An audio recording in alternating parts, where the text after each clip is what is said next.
Здравейте, аз съм Лори, много обичам да пътувам. След като плановете ми за лято 2020 тотално се разпаднаха, се намирам в Хърватия. Много е красиво тук и си прекарвам чудно. Последните дни бяха доста лежерни и приятни за мен. Изкарах ги много спокойно. Бях в къмпинга предимно, в който се настаних. Той се намира в Далмация, в едно малко селце до брега на морето, Свети Филип и Яков. И всяка сутрин в 6:00 бият камбаните от близката църква, която е на 50 на метра от къмпинга. Първия ден не бях много щастлива от факта, но после малко по малко се свиква. Самият къмпинг е много малък, спретнат, кетен. Толкова са чисти баните, туалетните. Единственото, което не ми харесва е плажа. Просто не е мой тип. Има повече бетон в него. Иначе водата е много чиста и като цяло хората, които са се настанили в къмпинга, прекарват времето си на близкия плаж. А къмпинга, в който съм отседнала, се нарича Моче. Наистина е приятно място. В селцето има чуден рибен ресторант. Когато видях скумрията във витрината, си казах, това е спомен от детството. Скумрия на скара бях яла от години и много ми допада.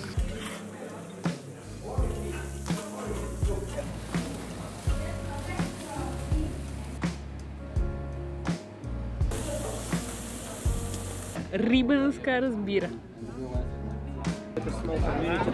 И каламари. Скумрия на скара изглежда много добре, взех салата и каламари на грил. Лигня. За нас българите лигния звучи по-различно, като лигня. Този е лигня, лигави. След като бях в националния парк Кърка и се топих в прекрасната изумрудена вода, посетих града Шибеник. Абстрахирайте се от името му, което на български може да ви препраща в друга посока. Шибеник е чуден град, който си струва човек да посети. Крайбрежен, има голямо пристанище, стар град, който е много приятен. Криви, тесни улички, много история. Бях един след обяд там и останах впечатлена от Шибеник. Страхотна атмосфера има там. Хората са усмихнати, като навсякъде тук в Далмация. Имаше множество заведения, барове, прекрасни ресторанти. Много от тях все още не бяха отворили за вечеря и се подготвиха, но намерихме един, който ни прие. Този ресторант се предлагаше регионална кухня от Далмация. Част от продуктите хората от ресторанта набавят от малки ферми и това наистина ме впечатли. Беше една от причините да седна да хапвам там, не само, че работеше по това време. Рибата и морските неща са страхотни и пресни, но трябва да се опита и нещо друго. И за мезе, освен супата, има свински пръшки. Ето ги. Сервират свинските пръшки с червен лук, чери домачета, чушки и тези мариновани люти чушки, които не са толкова люти за мен. Ще ям нещо доста характерно за Далмация, региона, в който се намирам, май до сега не съм го казала. Прясно крем сирене и млинци. Специфичното тук е повече гарнитурата, която се прави на дървени въглища. Представете си кори като запаници, които се запичат, те стават много хрупкави, после се и варят, и запържват. Към тях, мисля, има лук, сега ще го опитам, и свинско месо, 2 парчета. То е осолено, стояло е така доста време, за да се съхрани, както се съхранява свинината в България. След това се готви, затова изглежда малко по различен начин. И прясното крем сирене, не знам дали го споменах, има и 2 оси, които ми досаждат зверски много, не мога да ги търпя. Люти чушчици, супер порция. Другата порция пред мен се нарича пастицада. Пастицадата е говеждо задушено, много популярно в Хърватия. Тук гарнитурата са ньоки, направени от картофи. И сега ще ги питаме тях. Виждам клонки розмарин. Това дали не са сушени сини сливи? О, да. Обичам свинско с сини сливи. Хайде, ще взема една картофена ньока и така. Много са приятни ньоките. Много. Дали е крехко месото? Ето това ще си взема. Да. Виждате ли как е? Хоп. Супер. С сос. Много е вкусно, много. Страхотна е в нея. Сега свинското. Да видим дали ще е солено. Оха, е много добре. Не е солено. Крем сирене. Много е свежо и приятно. И сега млинците. Много приятно изглежда. Като домашна ювка. Толкова са крехки. Всичко, което опитах, това ми е най-вкусно. Всички знаят, че Далмация е известна с прясната си риба, морските дарове. Те са много вкусни тук, има ги навсякъде, но аз избрах традиционна различна храна, по-домашна някак. А и не навсякъде има тези специалитети. Много съм доволна от избора. А и накрая ни почерпиха ликьори. Аз съм голям фен на ликьорите. Ликьор от череши и махай се, и ликьор от орехи. И двата са домашни. Лявата или дясната чаша. Труден избор. Най-добре е и от двете. Първо с черешите. О, не е студен, приятно хладък, балансиран, не е много сладък. Ликьор е все пак. Прекрасен е този черешов ликьор. Черешите са някакъв специален сорт, а самия ликьор го правят в Задар или поне оттам е най-известния. Ще си купя със сигурност една бутилка за България, защото обичам тези сладки наслади към края на вечерята, добре охладени. И сега ореховия. Остави го последен, защото смятам, че ще е по-силен като аромат. Определено е. О, и той е много добър. Харесва ми тук в Далмация. Шибеник, пак ще дойде. В Шибеник останах няколко часа и не ми стигнаха. Вълшебно място е това. Но стана тъмно и беше време да си тръгвам.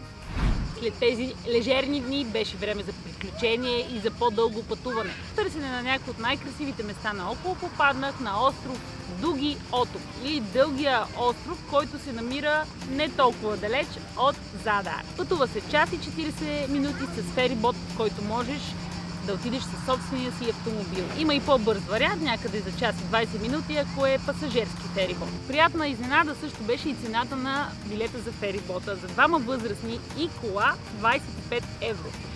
За час и 40 минути с ферибот това не са много пари. Времето в снимки на ферибота мина неусетно и изведнъж се оказах на пристанището на Дългия остров, който е дълъг почти 45 км. Плана ми беше доста амбициозен, изпълни голяма част от нещата, които исках да видя. Но реално, за да се наслади човек по-лежерно и да види повече от острова, са нужни повечко дни. Първото място, на което отидох, беше известния плаж Сакарум. Той е известен с кристално чистите си води, което означава, може би се сещате, че половината ферибот се изсипа на Сакарум. Хотелният паркинг е доста близо до плажа. Освен на пясъка, човек може да си постели хавлията и под кедровите дървета на много прилична и приятна сянка. Така направих и аз. Като цяло повечето време прекарах в водата, която ми достави истинско удоволствие. Айде да видим тази вода толкова ли е хубава, защо има толкова много хора. Прекрасен син цвят. Нереален, особено когато слънцето се вдигна по-високо. Плажът е доста голям, бял пясък, много красив и много водорасли в началото на водата, в по-плитката част. Всъщност самия плаж е такъв, че доста дълго трябва да вървиш, за да се потопиш целия. Идеален е за хора с деца. Не е подходящ за шноркелинг, според мен. Приятен е за снимки, за релакс. Много хора идват с лодки на него, с яхтички. Освен водорасли и пясък, на плажа има и бели лъскави камъни. Много ми хареса, както и кедрови дървета. На плажа стоях 2-3 часа. Понеже исках да видя много места, времето ми на плажа изтичаше. И тръгнах за следващата точка, която исках да посетя. Велират, най-високия фар в Адриатическо море. Това беше идеята, да отида там, за да видя въпросния фар и гледката, от която се открива от него към морето. Само че попаднах на едно приказно място. Не знам дали чрез камерата ще може да усетите това, което аз усетих, но водата така ме привлече. Искам във водата. Влизам.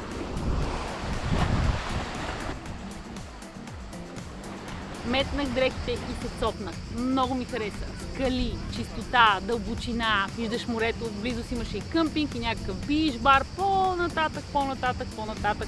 Най-добре си изкарах там. Това е моето място, моя плаж. Обичам такива места. По-диви, красиви и с тази вода, свят, който е като магнит за мен. Магнит.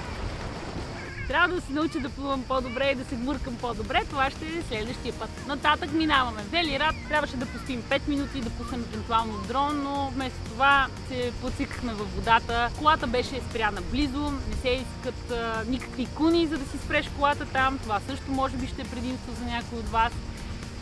О, хареса ми на фара и съжалявам, че не изкарах поне час-два там с шнорхел, но следващия път, както се казва.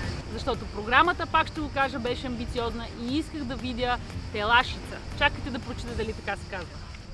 Телашица. Природен парк Телашица, който се намира точно на другия край на острова. Това са 35 или 40 км, около 40 минути по тесен живописен път, от който на места се виждат дори ферми за риба, може би съседни острови или част от Дуги Оток, нямам идея. Макар че да, знаех, че ще е съвсем за кратко. Интересното в него беше, че има солено езеро, наречено Мир.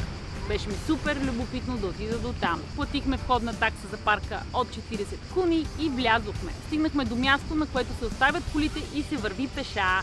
Отне 30 или 40 минути да стигнем до соленото езеро и то в бодро темпо. Спряхме само веднъж, защото на 5-10 минути от езерото, точно вдясно, където е пътеката, има магаренца. Магаретата на Далмация, които са защитен вид. Махаха с уши, бяха доста приветливи и изговорчиви, колкото могат да бъдат и магарета. Снимахме се с тях и към соленото езеро. Стигнахме до соленото езеро Мир, водата беше чиста, по-топла, отколкото в Адриатическо море. Тук живее и ендемичен вид змьорка. Надявам се да не я срещна. След това се качихме стотина метра, за да гледаме морето от белите скали. Видяхме, че са бели, защото си имаме дрон, иначе нямаше как.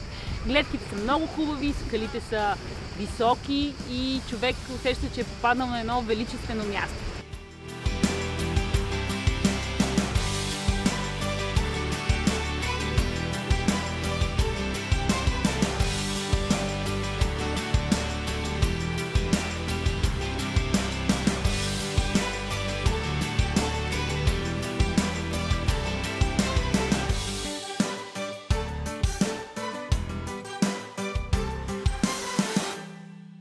След като се полюбувахме на гледката от стената или белите скали, обратно към колата, ферибот до Задър, красив залез и това приключи този изморителен, но наситен с много гледки и емоции ден.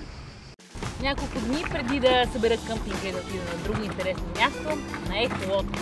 Лодката взехме за половин ден, от 2 до 7. И мога да кажа, че си изкарах супер як. Цопвах във водата, когато си поисках, попадахме на страхотни залевчета, имаше и вълни, които се разбиваха в лодката, имаше вълни, които плискаха краката ми. Радвах се като малко дете на лодката, на вълните, много ми е приятно. Имаше си сянка на самата лодка, места, от които да скачаш, да си почиваш.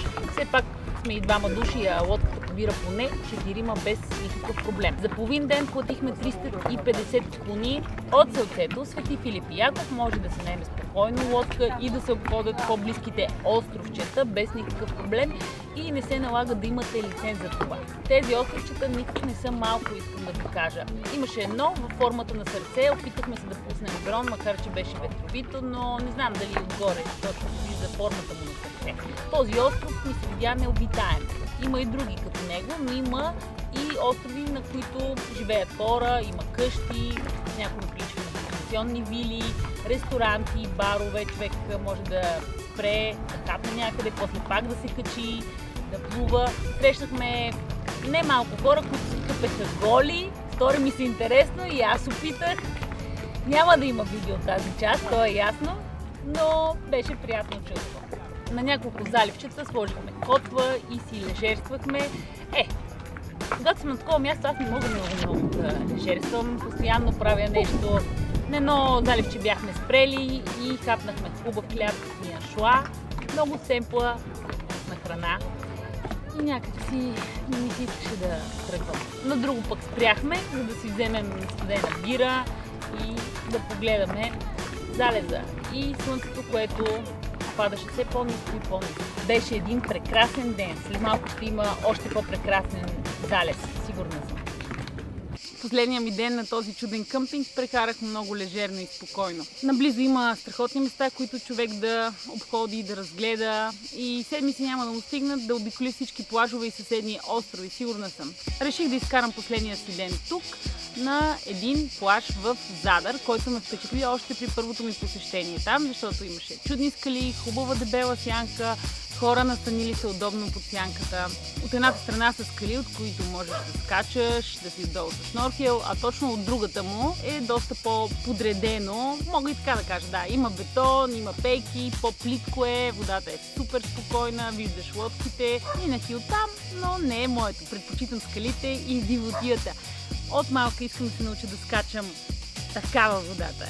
И до ден днешен не ми се получава. Знам, че причината е в мен, шубе и не е достатъчно силна мотивация, вероятно, но скачах.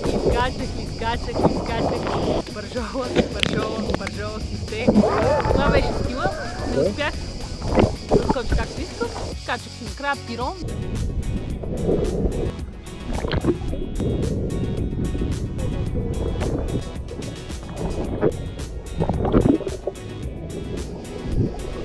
Даже скочих от едно по-високо място накрая, беше си на шубе. 2 метра бяха, не е кой знае какво, но чувството беше страхотно. Надрах си коляното при качването от скалите, но и се поуморих, беше супер приятно. Сянка, започнах да чета нова книга, един лежерен ден на плажа. След плажа отидохме отново до Задар, който ви препоръчвам да посетите, ако някой ден попаднете в района, защото е много приятен град. Отидохме до Задар, за да видим морския орган. Идеята да го посетя ми даде моя приятел хърватин Иги Лакич.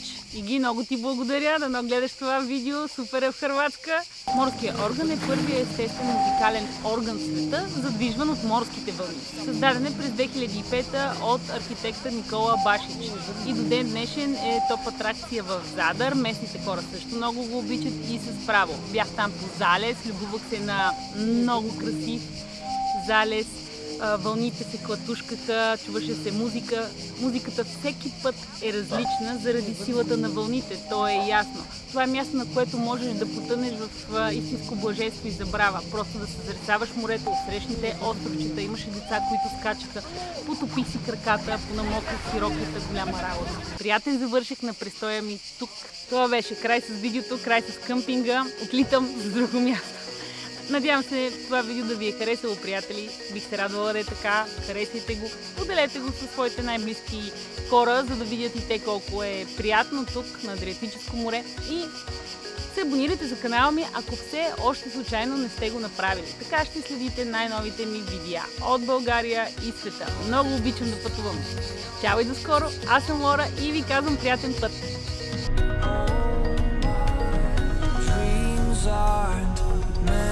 To be